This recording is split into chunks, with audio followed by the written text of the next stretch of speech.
నా అన్వేష్ ఇతని పని దాదాపు ఇంక అయిపోయినట్లే. చూడండి ఎంత దారుణంగా పడిపోతున్నారు. ఇతనికి నా అన్వేష్ నా ఛానల్కి సబ్స్క్రైబర్లు అంటే చూడండి, 28వ తారీఖు 50,000 మంది తగ్గారు, 29వ తారీఖు 1,00,000 మంది తగ్గారు, అదేవిధంగా 30వ తారీఖు 70,000 మంది తగ్గారు, 31వ తారీఖు 30,000 మంది తగ్గారు.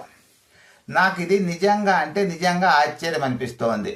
31వ తారీఖు 30,000 మంది తగ్గడం.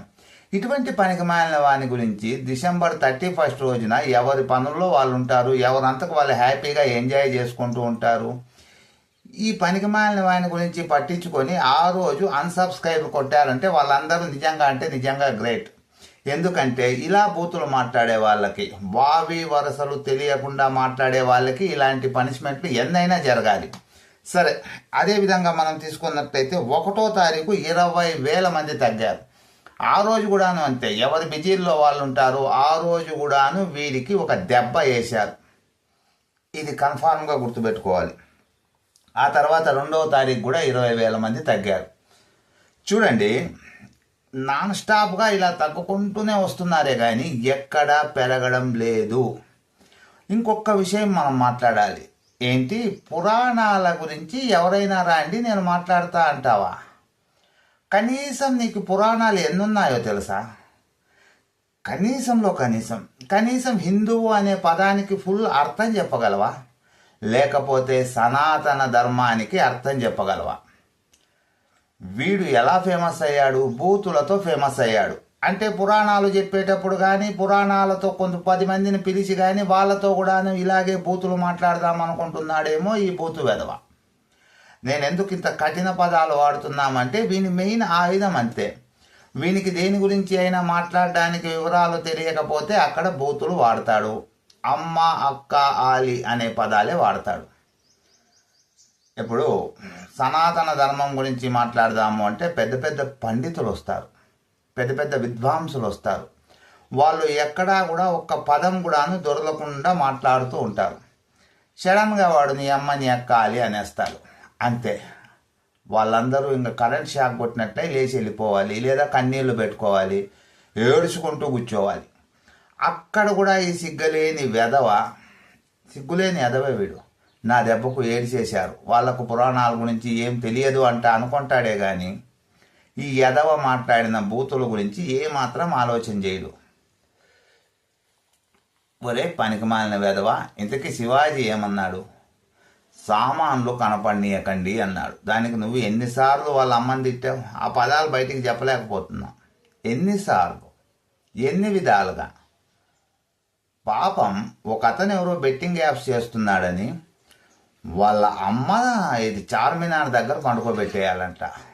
ఏంటిది? ఆ బెట్టింగ్ యాప్లకి పర్మిషన్ ఇచ్చినటువంటి ప్రభుత్వాలని ఒక్క మాట అనలేదు ఈ పనికిమాలిన వాడు. పర్మిషనే లేకోకుండా ఉంటే ఏ రాష్ట్రంలో అయినా బెట్టింగ్ యాప్స్ ప్రమోషన్ చేయలేరు.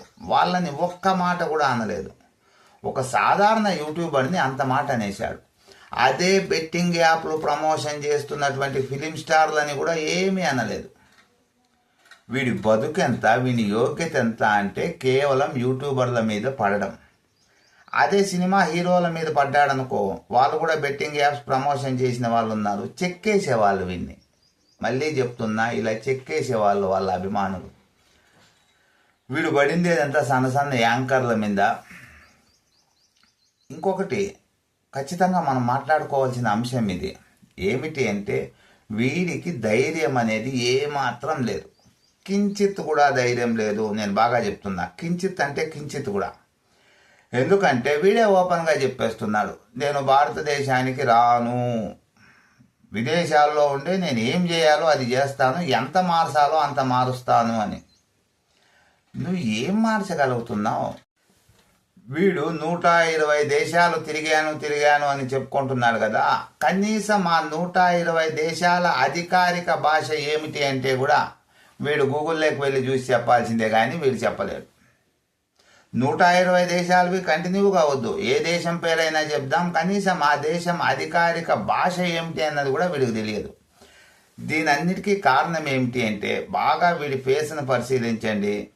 వీడు ఎలా తయారయ్యాడు అంటే యూట్యూబ్లో డబ్బులు రావడం మొదలైన వెంటనే గంటో అరగంటో వీడియో కోసం కష్టపడతాడు.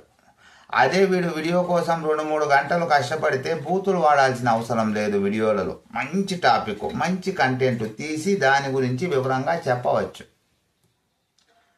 గంట అంతే నాకు తెలిసి, లేదంటే 2 హైయెస్ట్. ఇంకా మిగతా 22 గంటలు ఫుల్గా తాగడం, డ్రగ్స్ లాంటి ఇంజెక్షన్లు ఎక్కించుకోవడం, ఇంకా అమ్మాయిలు, వీడి విచ్చిలి వీడితనం వీడిది. డబ్బులు ఉన్నాయి కదా, యూట్యూబ్లో వస్తున్నాయి కదా. వాడే ఒకసారి ఒక వీడియోలో చెప్పుకున్నాడు, నాకు ఈ నెలలో యూట్యూబ్ ద్వారా 30 లక్షలు వచ్చాయి అని. ఇంకా వేరే ఫేస్బుక్ ద్వారా అంట, ఇంకా రకరకాలుగా ఏదో ఇతర మార్గాల ద్వారా కూడా వచ్చి ఉంటుంది ఇంకో 30 లక్షలు. ఈ 60 లక్షలతో ఈ విధంగా ఎంజాయ్ చేసుకుంటూ గడపడమే కానీ వీడికి సబ్జెక్ట్ మీద ఏమాత్రం అవగాహన లేదు. నేను కూడా కొన్ని వీడియోలు చూశాను వీడు ఏ దేశానికి వెళ్ళినా ఆ దేశం గురించి చెప్పడు, ఆ దేశం సంస్కృతి గురించి చెప్పడు, ఆ దేశం పరిపాలన గురించి చెప్పడు. జస్ట్ ఇలా ఏదో ఒక ప్లేస్ చూపించేస్తాడు. ఈ ప్లేస్ చూడు ఎంత అద్భుతంగా ఉందో, మన దేశం వాళ్ళందరూ వచ్చి వీళ్ళ నాకండి, వాళ్ళది గూడ్స్ అండి, ఇంకా అంతే ఈ పదాలు తీసుకుంటాడు. వీడు కేవలం ఏదో ఒక ప్రదేశానికి మాత్రమే వెళ్తాడు. అక్కడ కూడా నేను మళ్ళీ చెప్తున్నాను, వీడు ఆ దేశాన్ని చూడడం కూడా కేవలం 1 గంట సేపే. అది వీడియో చేయడం కోసమే. అది అయిపోతేనే ఇంక మళ్ళీ రూమ్కి వెళ్ళిపోవడమే. ఇటువంటి వాడు సనాతన ధర్మం గురించి, మన పురాణాల గురించి సవాల్ చేశాడు. నాకు అది ఆశ్చర్యం అనిపించింది. రాండి ఎవరు వస్తారో నాతో డిబేట్ కానీ. అయినా నీ బొకడాగాడితో నీ దగ్గరికి ఎవడైనా ఏమిటి కొత్తాడు? నీ దగ్గర విషయం ఏముందని వస్తారు? కనీసం ఏ దేవతవైనా ఒక అష్టోత్రం, సహస్రము ఇవన్నీ వద్దు, ఒక అష్టోత్రం నోటికి చెప్పగలడా? లేదు. ప్రతి మాట, ప్రతి పదం ఎదుటి వాళ్ళని కించపరచడానికి, ఎదుటి వాళ్ళని బూతులు తిట్టడానికి మాట్లాడేటువంటి ఇటువంటి నీచులకు ఇంకా లక్షల్లో సబ్స్క్రైబర్లు ఉన్నారు అంటే నాకు ఆశ్చర్యం వేస్తోంది. పోనీలోండి, సంతోషిద్దాం. తెలుగు తెలిసిన వాళ్ళు, తెలుగు మాట్లాడే వాళ్ళు, తెలుగు అర్థం చేసుకునే వాళ్ళు నా అంచనా ప్రకారం ఒక 30 కోట్ల మంది ఉంటారు. ఈ 30 కోట్ల మందిలో ఈ బొకడాగాడికి కొన్ని లక్షల మందే ఫాలోవర్స్ ఉన్నారు అంటే ఆనందించదగ్గ విషయమే. ఎందుకంటే వీడి బూతులని ప్రేమించే వాళ్ళు, వీడి బూతు మాటలకు పడిపోయిన వాళ్ళు, వీడి బూతులని ఆదర్శంగా తీసుకుంటున్న వాళ్ళు లక్షల మంది ఉన్నారు. సంతోషిద్దాం. మరి 30 కోట్ల మంది కూడా లేరు. వీళ్ళకి ఎప్పుడు బుద్ధి వస్తుందో ఈ పనికి మాలిన వాళ్ళకి, ఇటువంటి బూతు వీరులకి ఆదాయం అనేది కట్ అయింది అంటే ఖచ్చితంగా బట్టలు చించుకొని రోడ్ల మీద తిరుగుతారు.